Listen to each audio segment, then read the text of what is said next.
Selama ni kita, iyalah, kebanyakan daripada kita ni kutuk Hadi Awang sebab jumlah ini kali ni dia pula buat dan yang lagi teruk tu selepas dia umum kita cukup jumlah kita kurang lagi satu.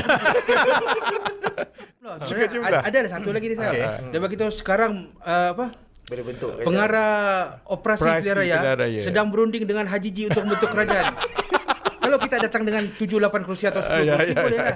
Ini dia umum gempak tengah berunding dengan Haji Ji membentuk kerajaan. Bawa satu kerusi.